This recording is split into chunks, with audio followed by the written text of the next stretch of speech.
Alors c'est vrai que c'est particulier de prêcher à la suite d'une semaine. Donc pour ceux qui ne savent pas, Lève-toi, c'est une semaine qui est faite pour les hommes et les femmes, avec, merci ma chère et tendre épouse, faite pour les hommes et les femmes, et comme son nom l'indique, c'est une injonction, c'est lève-toi, c'est fini là, arrête de dormir, arrête de piétiner, arrête de tourner en rond, arrête de somnoler, arrête de toutes ces choses-là, et lève-toi. Et puis cette injonction qui était qui est un titre pour une... on n'a rien dit quand on a dit lève-toi, ou on n'a rien fait quand on a dit lève-toi. Mais pour le coup, je dois vraiment honorer le groupe d'hommes. On était une quinzaine, une petite vingtaine, à avoir vécu des choses merveilleuses. J'aurais partagé un tout petit peu de ce que je veux vous partager ce soir, alors qu'on était au coin du feu, dans la forêt, avant de vivre des temps, avant de manger un pique-nique. Et c'était vraiment très beau et très bon. Ouais. Alors ma pensée pour vous aujourd'hui, c'est j'aimerais vous lire un passage, un verset biblique comme introduction qu'on peut trouver dans Ecclésiaste 4, 9 à 12. J'invite les enfants à peut-être venir ici. On va avoir peut-être que vous puissiez aussi être au bénéfice de ces révélations. Parce que même les enfants, un jour, ils sont appelés à devenir non seulement des hommes et des femmes, mais aussi des époux et des épouses. J'aimerais rappeler qu'il n'y a pas d'autre plan pour Dieu que l'alliance et le modèle de son alliance. Ici, on est une église qui confesse son Jésus-Christ. C'est vrai, c'est pas vrai? Oui. Est-ce que vous avez fait de Jésus votre roi? Oui. Et alors que vous l'avez fait, lui, il vous a sauvé d'une mort certaine, il vous a arraché d'un lieu de perdition. Et puis, ça, c'est un projet, mais ce n'est pas une fin. Votre salut n'est pas une fin en soi. C'est une bonne nouvelle. Je serai éternellement attaché à Dieu le Père. C'est une bonne nouvelle. On peut se réjouir déjà, mais objectivement, ici, ça ne veut pas dire grand-chose. Dans le sens, il y a trop de trucs à mes côtés qui me séparent de cette réalité-là. Ma chair, les circonstances, ma feuille d'impôt, mon compte en banque, mon pneu crevé, la lessive, la tourne, les lessives, ras-le-bol, la vaisselle, tous ces trucs qui on a l'impression qu'on n'y est pas. Je suis seul ou vous y êtes aussi dans cette même condition? On est tous un peu au même endroit. Donc c'est une bonne nouvelle de le savoir qu'on va être pour l'éternité avec le Père, mais ça ne suffit pas. Il y a quelque chose qui doit se passer, il y a une rencontre qui doit opérer, et c'est la rencontre de Jésus, le Fils de Dieu, et son épouse. Et il y a un prémisse qu'on a vécu, c'est l'alliance qu'on a fait chacun individuellement, alors qu'on est rentré dans les eaux du baptême, on a fait alliance avec lui. On a fait alliance, ou lui a fait alliance avec nous, et nous, on a dit oui. C'est vrai? C'était bon?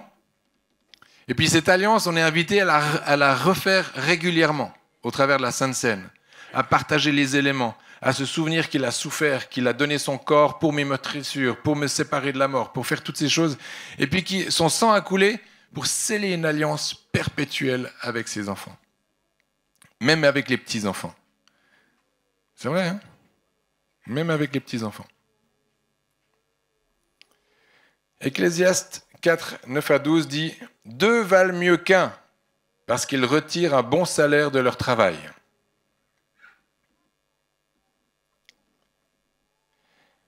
Car s'il tombe, l'un relève son compagnon. Malheur à celui qui est seul et qui tombe sans avoir un second pour le relever. De plus, si deux se couchent ensemble, ils auront chaud. » J'aime bien la parole de Dieu. Quelle pudeur. Hein? Alors, pendant le week-end des hommes, il y en a qui se sont couchés ensemble. Je ne sais pas s'ils ont eu chaud. Mais ce n'est pas de ce chaud-là dont il s'agit. Quand deux se couchent ensemble, ils auront chaud, c'est-à-dire qu'ils vont se réchauffer. S'il y a des gens qui peuvent faire traduire pour les enfants, c'est bien.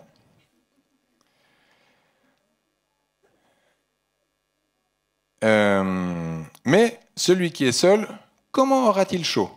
Ça, c'est la question qui est posée. Et si quelqu'un est plus fort qu'un seul, les deux peuvent lui résister. Un cordon triple ne se rompt pas facilement. Alors, ce passage-là, il parle exactement d'une vie à deux. Il parle exactement de ce que c'est que l'alliance. Une alliance, c'est toujours lié à une relation. C'est une relation qui doit toujours être construite sur l'amour. Parce que l'amour ne peut pas se vivre seul, vous avez vu? L'amour ne peut pas se manifester seul. L'amour, c'est toujours quelque chose qui est donné à l'autre.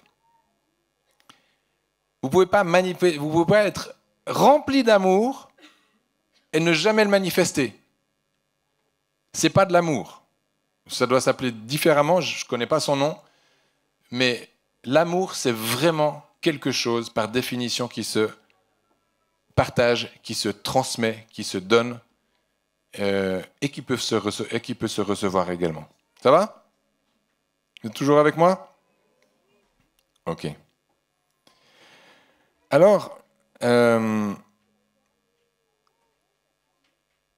j'aimerais qu'on puisse réfléchir à une réalité qui est hyper violente. Hyper violente. C'est qu'il y a un projet initial où Dieu, parce qu'il est amour, il a décidé et il a eu besoin, pour manifester son amour, de créer l'homme et la femme sur la terre. Mais il a commencé par créer l'homme, vous vous souvenez, Adam, dont il a tiré Ève. Et ça, c'était un projet pour Dieu, c'était un projet pour manifester son amour. Il avait besoin de quelqu'un pour déverser son amour. Et puis quand il l'a fait, il a dit à Adam qu'il a été fait à son image. C'est-à-dire, il a dit à Adam, je t'ai fait à notre image. Vous vous souvenez, cette déclaration dans Genèse? Il regarde Adam et il dit, je t'ai fait à notre image. Et Dieu, il parle de lui de façon plurielle. Parce que quand il parlait à Adam, il ne voyait pas juste Adam, il voyait Ève qui était encore à l'intérieur de lui. Avant qu'il la sépare de lui, vous savez, qu'il l'arrache de son côté, c'est ce qui s'est passé. Bon, il l'a endormi, il l'a arraché de son côté. Mais quand il a parlé à Adam, il a dit, je vous ai fait à notre image. Il parlait à Adam et à Ève, qui étaient une seule chair, qui étaient un. Et ensuite, il a vu qu'on ne pouvait pas s'aimer soi-même. Il a vu que l'amour ne pouvait pas se manifester dans Adam et Ève, alors que Ève était en Adam. Comprenez les enfants? Où elle était Ève? Là, ça bug. Là, il y a tous leurs cours de SVT, machin. Wow. Non, mais vous ne faites pas encore des SVT. Méfiez-vous, à cette rentrée, ça va être compliqué, les enfants. Il va falloir que vous alliez vers vos parents pour demander comment est-ce qu'on fait des bébés, n'est-ce pas? On met la graine et après quoi? Avant de mettre la graine, il faut faire des câlins. Hein. Parce qu'autrement, j'ai fait une bonne vidéo, si vous voulez regarder. Ça glisse pas. Les préliminaires, Dieu, il a... Non mais, souvenez-vous que dans la création, avant de créer Adam et Ève, il a créé quoi? Qu'est-ce qu'il a créé, Dieu, avant de créer Adam et Ève? La terre, la création. Il n'est pas allé comme un bourrin, Dieu. Il a d'abord mis le paysage, il a fait les préliminaires, il a mis les oiseaux, il a mis les fleurs, il a mis les pétales, il a mis toutes ces choses pour que le fait d'amener Adam sur cette terre et Ève soit une rencontre bienveillante. C'est un bon Dieu. Dieu est bon. Alors il sort Ève d'Adam Parce que pour qu'ils puissent s'aimer, il fallait qu'ils soient à nouveau un. Il fallait qu'ils soient à nouveau mariés. Il fallait qu'ils se rencontrent et qu'ils se connaissent, Adam et Ève, pour qu'ils puissent faire à nouveau un, qu'ils puissent être une seule chair. Mais pas une seule chair comme ils l'ont été dès le début, c'est-à-dire l'un dans l'autre, mais il a fallu qu'ils soient l'un dans l'autre, mais d'accord. Il a fallu qu'ils s'aiment. Vous êtes toujours avec moi ? Est-ce que vous avez besoin qu'on fasse des dessins ou ça va bien ? Ça va. Des dessins. On invitera Alain Auderset qui nous fasse des dessins en même temps que... Ce serait bien. Bon, vu que j'ai pas trop de temps, on va aller plus vite. À cet endroit-là, de la création du monde, Dieu était ravi d'avoir enfin un réceptacle de son amour en Adam et Ève. Et quand il les a fait à leur image, parce que Dieu est pluriel, mais Dieu est homme, Dieu est femme, oui, vu qu'il a été fait, nous avons été faits à leur image, les femmes également ont été faites à l'image de Dieu. Alléluia. Oui. Ah, c'est tout l'effet que ça vous fait, les femmes. Ah, vous en doutiez pas, en fait, c'est ça ? Ok. Ok. Et l'homme et la femme a été faits à son image, et ça, c'est merveilleux. Il a voulu qu'ils vivent ensemble, et ils l'ont fait. Et est-ce que Adam et Ève se sont connus avant ou après la chute ? Les enfants. Est-ce que Adam et Ève ont mis la graine avant ou après la chute ? Avant ou après que le serpent soit rentré dans le jardin ? C'est quand ? Ils ont mis la graine avant ? Non. Non. Ils ont mis la graine après. Oui. Le péché était déjà rentré dans le monde. Parce que l'ennemi, c'est ce qu'il veut faire. L'ennemi, il veut séparer l'homme de la femme. L'ennemi, il veut tuer le bébé dans l'œuf. Avant même qu'il y ait un œuf. Avant même qu'il y ait quoi que ce soit. L'ennemi va venir détruire tout ce que vous voulez créer, tout ce que vous voulez engendrer, avant même que vous vous mettiez au travail. Aussitôt que vous y pensez, aussitôt que vous soumettez l'idée, aussitôt que le possible est possible, il va venir pour vous détruire et détruire ce que vous voulez engendrer. C'est une réalité du début de la planète, du début de la Terre, du début de l'histoire, du début de l'humanité, c'est depuis toujours comme ça. Il y a une inimitié entre l'homme et la femme. Et ce n'est pas l'homme qui l'a mise, et ce n'est pas la femme qui l'a mise. L'ennemi veut séparer ce que Dieu veut unir. L'ennemi veut faire mourir ce que Dieu veut assembler. Il faut que vous le compreniez. Il faut que vous réalisiez que ce n'est pas un phénomène de société contemporain. Il faut que vous réalisiez que le fait qu'on trouve normal qu'un homme aille avec un homme ou qu'une femme aille avec une femme ou que toutes les perversités qu'on essaye de nous faire recevoir comme normalité et comme valeur absolue, toutes ces choses-là, tout est contesté, c'est-à-dire la nature de Dieu est contestée depuis le commencement. Et nous, on croit que ceux qui pensent de façon archaïque ou un peu primaire, je ne sais pas comment dire, sont des rétrogrades ou des intégristes. Pour le coup, j'aimerais vraiment que vous ayez conscience aujourd'hui que la rencontre d'un homme et d'une femme qui s'aiment et qui veulent se dire oui, ça a été contesté depuis toute éternité. Tu m'étonnes que c'est compliqué d'être en couple.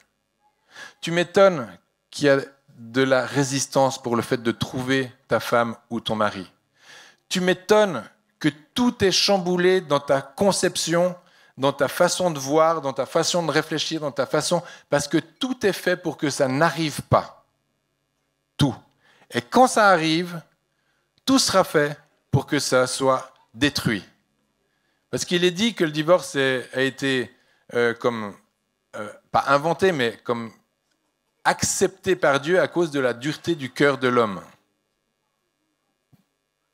sous la loi de Moïse. À cause de la dureté de l'homme.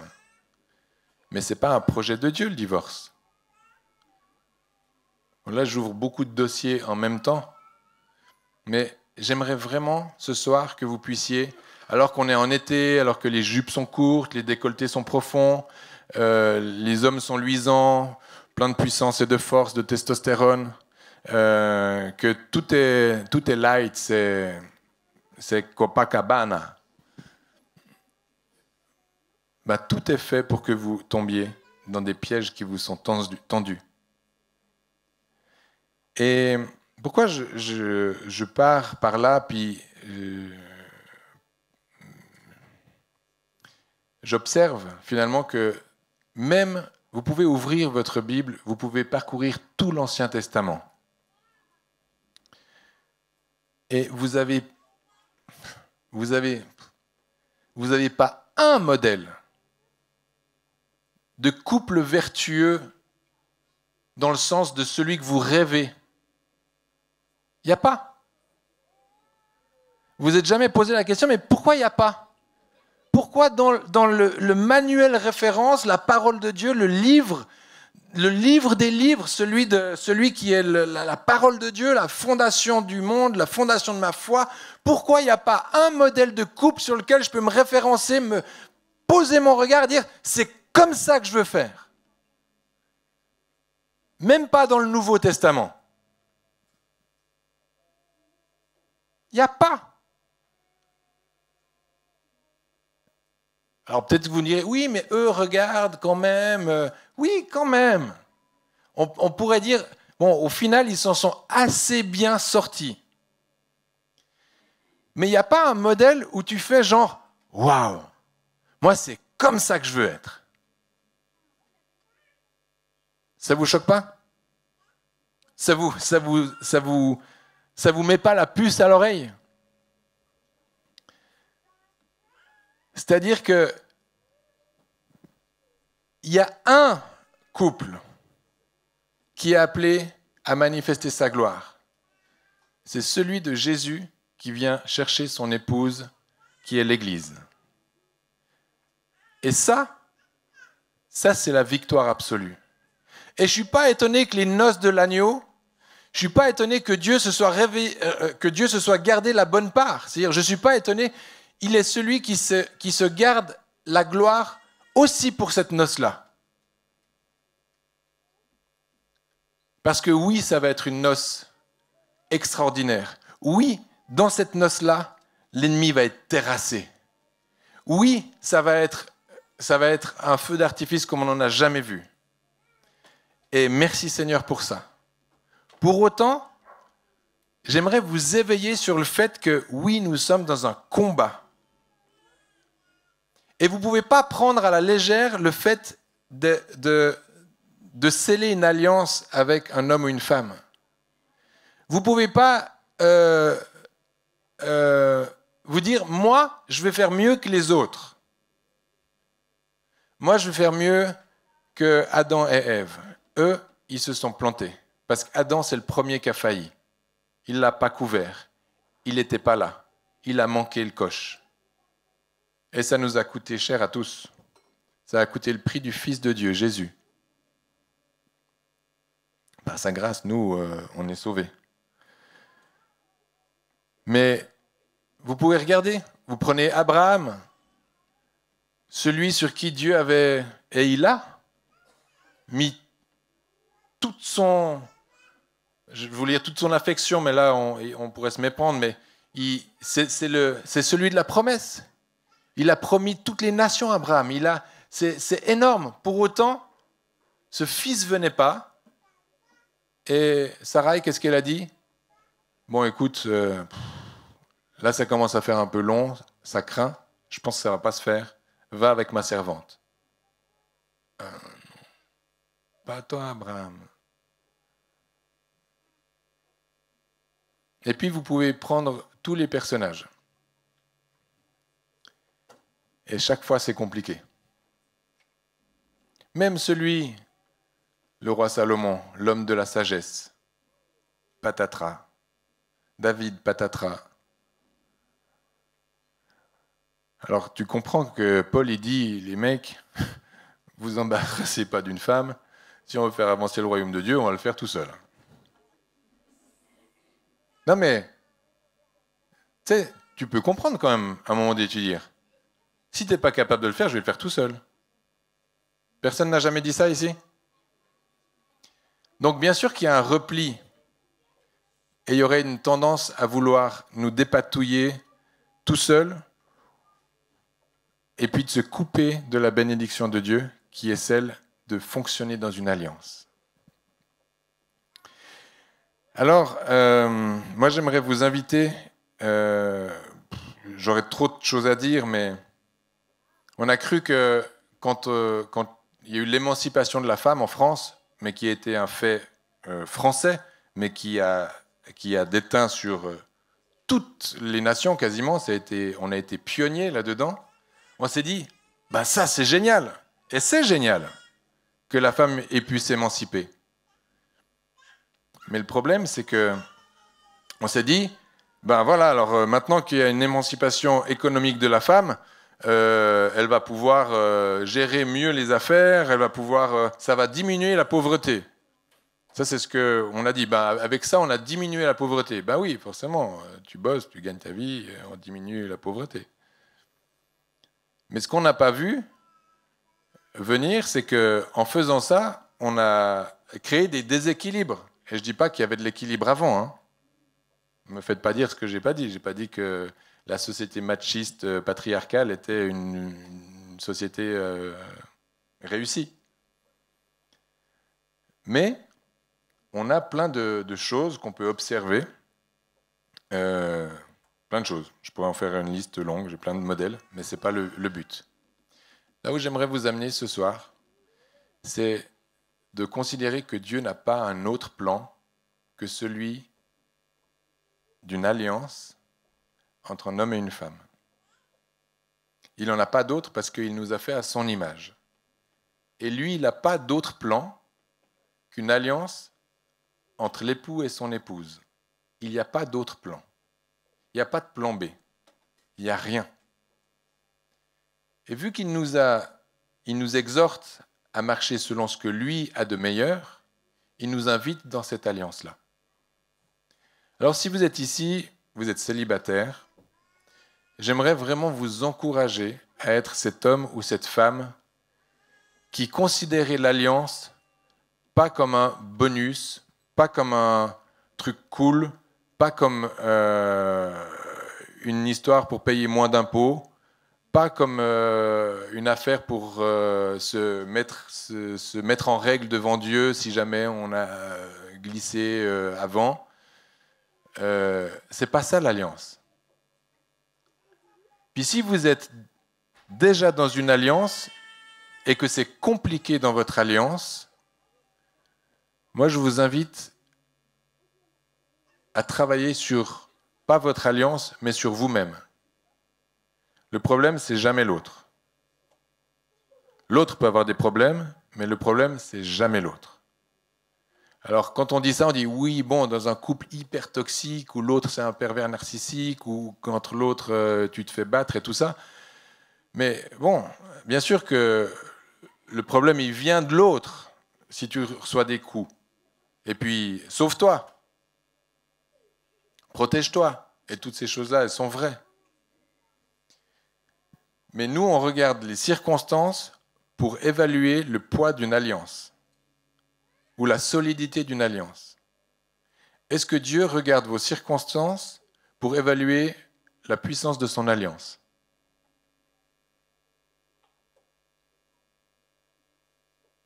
Non. Les circonstances de vos vies ne fragilisent en rien l'alliance que Dieu a fait avec vous. C'est vrai ou c'est pas vrai? Et l'alliance qu'on veut établir entre un homme et une femme doit être faite du même or que l'or que Dieu prépare pour nous et pour l'alliance qu'il a avec nous. L'or, quand l'or est pur, il n'y a pas différentes ors. De l'or, c'est de l'or. Quand vous regardez dans le tableau périodique, là, de l'or, c'est de l'or. Tu n'as pas de l'or comme ci, puis de l'or comme ça. Donc, ce qu'on doit essayer de comprendre, c'est que là, quand Dieu nous parle d'une alliance, par exemple, je prends cet exemple-là, mais d'une alliance, et nous, on peut le symboliser par une alliance en or, l'alliance dont Dieu nous parle, c'est la même que celle dont vous parlez, dont vous devez parler avec votre époux ou votre épouse. Elle a la même puissance. Elle a la même puissance de création de vie également. Dans l'alliance, vous pouvez créer la vie. Et vous pouvez créer une vie en abondance. C'est une vie qui a tous les ingrédients pour pouvoir manifester le royaume pleinement. Parce que parfois, on se dit, oui, mais bien sûr qu'on accueille un enfant qui est né hors mariage. Un enfant, c'est toujours une bénédiction. C'est pas ça la question. C'est que si vous voulez marcher dans le plein potentiel, c'est pas une question de potentiel, mais si vous voulez marcher dans l'entièreté de l'abondance de Dieu pour vos vies, il a un projet pour vous. Il a un projet d'excellence. Et quand Dieu a un projet d'excellence, il a un cadre aussi qu'il établit pour pouvoir y rentrer. Et il n'y a pas de mystère. Ce cadre, il est décrit dans la parole de Dieu. Alors vous pourrez dire, « Ah, mais il est un peu dur là ». Mais nous, on a l'habitude d'avoir un Dieu tellement rempli de grâce qu'on lui donne tous nos détritus et on s'attend à ce qu'il nous fasse quelque chose d'extraordinaire avec. Ne vous méprenez pas. Bien sûr qu'il y a de la rédemption. Bien sûr que Dieu est bon. Bien sûr qu'il va faire tout ce qu'il peut. Mais les conséquences de votre désobéissance, il va pas pouvoir en faire grand-chose. Il nous a rendus responsables. Alors, la barre, elle est hyper haute. Et quand on a posé la question aux hommes cette semaine, est-ce que vous voulez vous lever ? En fait, c'est cette question-là qu'on a posée. C'est à quel endroit, où est-ce que tu veux te lever ? C'est-à-dire, dans quel lieu de ta vie tu veux passer à une autre étape ? Dans quel lieu de ta vie t'en as marre de marcher les pieds dans la boue et de t'en satisfaire. Et ça, c'est vrai que tu sois marié ou pas. Parce que si tu es marié, ça veut dire que ta façon de voir ta vie doit complètement twister. Tu dois réaliser que comme Christ s'est donné à l'Église, c'est-à-dire il a donné sa vie, toi, tu es appelé à donner ta vie pour ton épouse. Il n'y a pas d'autre option. C'est-à-dire, il n'y a pas un autre plan. Tu es un homme, tu veux rentrer dans le mariage, tu es mort. Mais c'est une bonne nouvelle, parce que celui qui veut garder sa vie, il la perdra.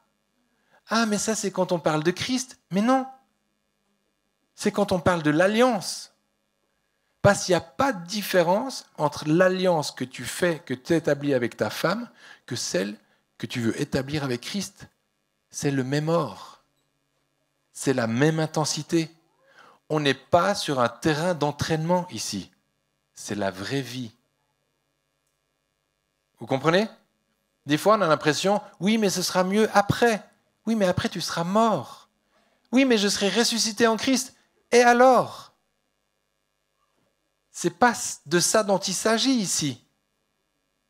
Ici, il s'agit de vivre le royaume de Dieu sur terre. Vous comprenez un peu là où j'aimerais vous emmener ?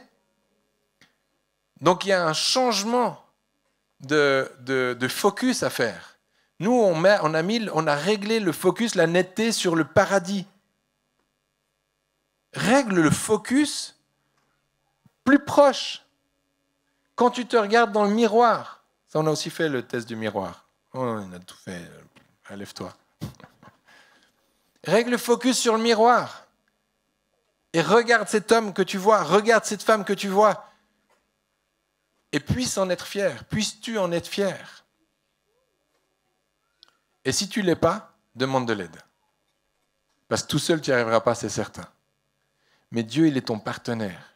Dieu veut vraiment, parce qu'il a rêvé de toi, de ton alliance, il a rêvé de ton mariage, il a rêvé de des enfants que tu allais engendrer. Il a rêvé, il leur a même donné une destinée à toi, à toute ta famille. Il s'est trompé sur rien. Mais si tu marches dans la boue aujourd'hui, c'est qu'il y a un problème. Ce n'est pas une fatalité. C'est qu'il y a des choses à reparamétrer. Il y a des choses à reconsidérer. Il y a des choses à abandonner. Il y a des choses à accueillir.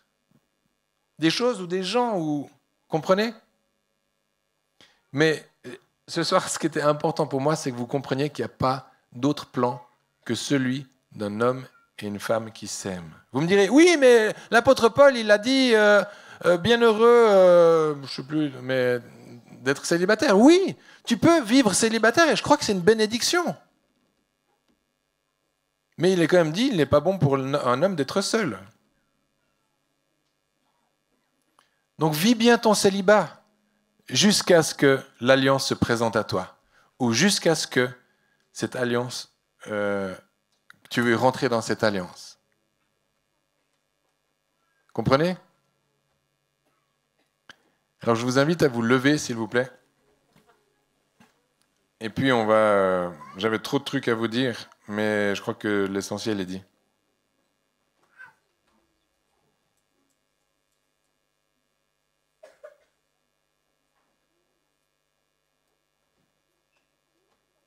Ok.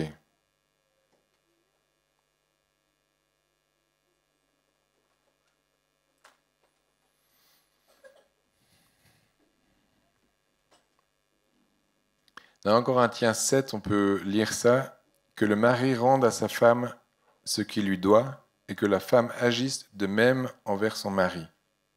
La femme n'a pas autorité sur son corps, mais c'est le mari. Et pareillement, le mari n'a pas autorité sur son propre corps, mais c'est la femme.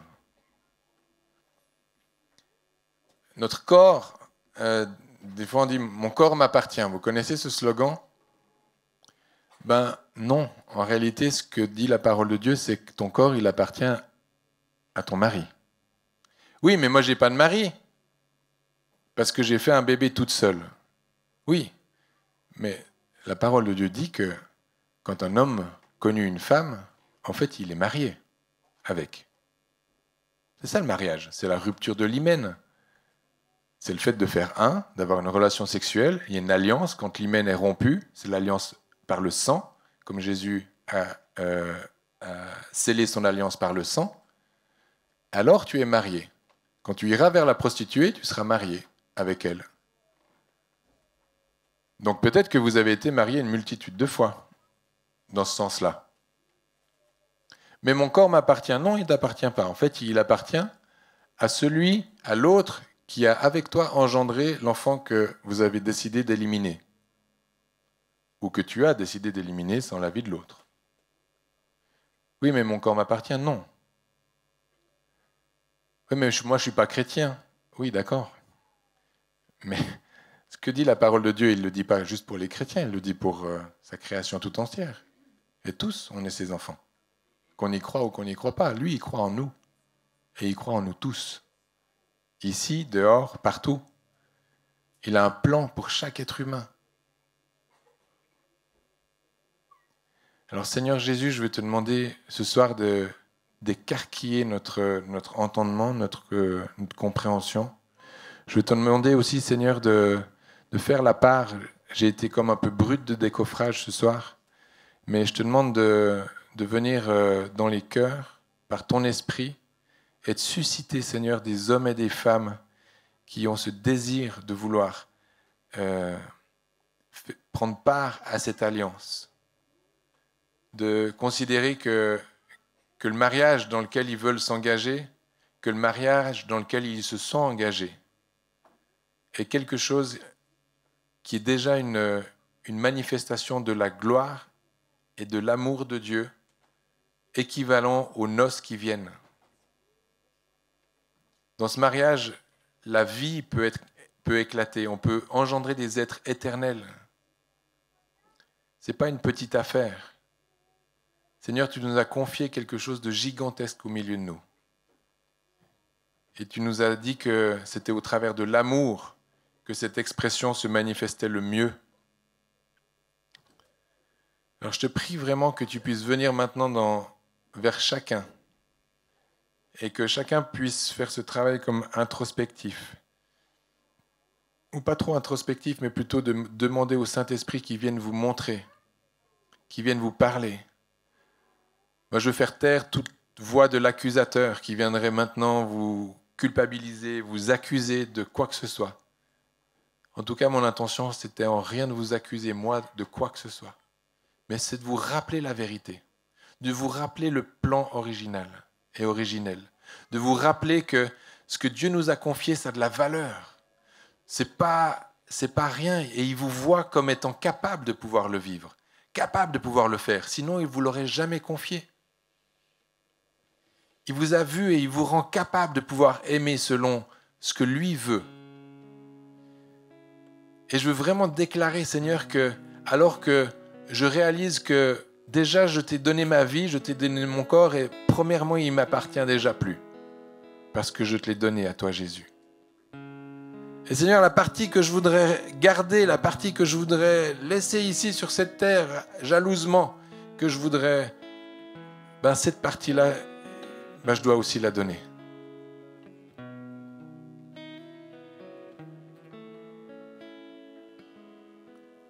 Merci Jésus parce que tu viens vraiment... Je prie qu'il y ait un vent d'amour qui vienne sur vous, pour vous, qui vienne aussi raviver tout ce qui a besoin d'être ravivé à l'intérieur de vous. Toutes les déceptions, toutes les trahisons, toutes les violences qui ont été ces protections que vous avez levées pour que ce soit plus possible de pouvoir vous aimer. Tout ce que vous avez fait pour vous barricader, vous mutiler, vous enlaidir comme une protection pour que vous puissiez plus être aimé ou aimable. Toutes ces barrières verbales ou de mutisme, vous ne parlez pas, vous échangez pas, ou vous êtes cassant, vous êtes...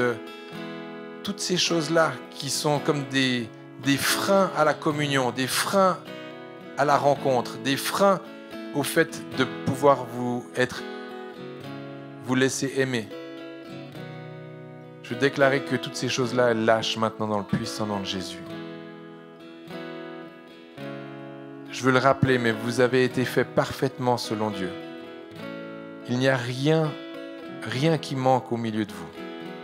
Vous avez toute la révélation, elle est donnée. Dieu n'a rien retenu à votre rencontre. Jésus s'est donné pleinement pour que vous puissiez avoir tout en Christ. Mais s'il y a des choses qui vous retiennent ce soir, je vous invite à les lâcher. À dire, Seigneur, je veux te demander pardon parce que j'ai été égoïste. Seigneur, je veux te demander pardon parce que j'avais pas vu. Seigneur, je veux te demander pardon parce que j'ai méprisé ça. Seigneur, je veux te demander pardon parce que si. Seigneur, je veux te demander pardon parce que ça. Je vous invite à, pas forcément le faire physiquement, mais si vous êtes marié, que vous puissiez plonger votre regard dans celui de votre épouse ou de votre époux, pas forcément physiquement, mais que vous puissiez comme saisir que votre cœur, vous le lui avez donné. Il est de l'autre côté. Il n'est plus dans votre poitrine.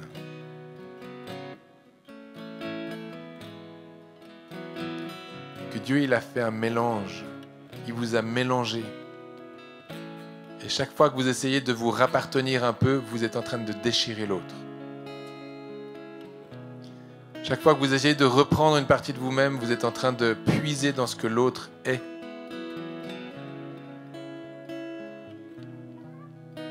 Seigneur Jésus, merci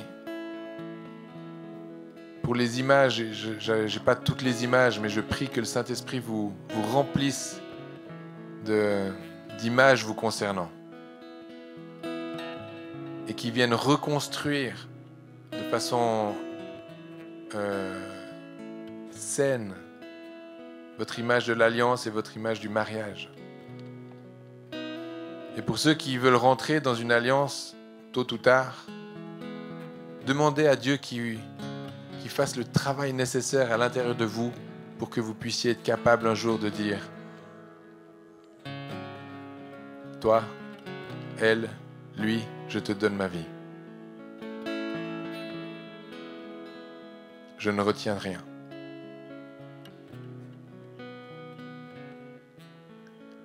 Alors Seigneur, tu viens et tu souffles, tu enlèves tout ce qui a besoin d'être enlevé, tout ce qui a besoin d'être évacué, toutes les blessures. Et j'ai conscience que la quasi-totalité d'entre nous, on a été blessés par un autre à un moment donné. Je vais aussi prier, Seigneur, pour tous les jeunes qui ont déjà été brisés dans leur cœur, dans des relations amoureuses. Je déclarais, Seigneur, que c'est toi qui tiens leur cœur entre tes mains. Que c'est toi qui les tiens, Seigneur, de façon à ce qu'ils soient protégés en protection jusqu'au moment où ce soit, jusqu'au moment, au bon moment. Que vous puissiez avoir un cœur restauré, reprendre confiance en vous et d'apprendre à garder aussi vos cœurs, d'apprendre à garder vos corps, de réaliser que vous êtes le temple du Saint-Esprit et que c'est une belle responsabilité. Alors merci Jésus, tu fais cette œuvre en chacun d'entre nous.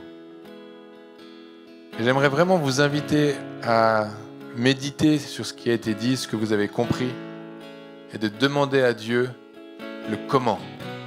Ok, c'est bien, merci pasteur, mais maintenant, qu'est-ce que je fais? C'est quoi le changement que je dois opérer? C'est quoi le pas de côté que je dois faire?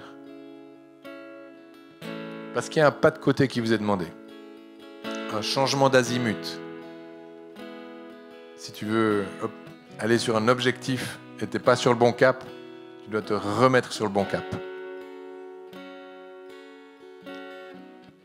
Alors on est tout plein ce soir, donc il y a plein de caps différents. Mais je sais que Dieu, lui, il sait exactement là où il vous appelle. Et il sait même comment vous y emmener. Il s'appelle Jésus, c'est le chemin. Prenez sa main, demandez-lui, il va tout vous dire. Ça marche ?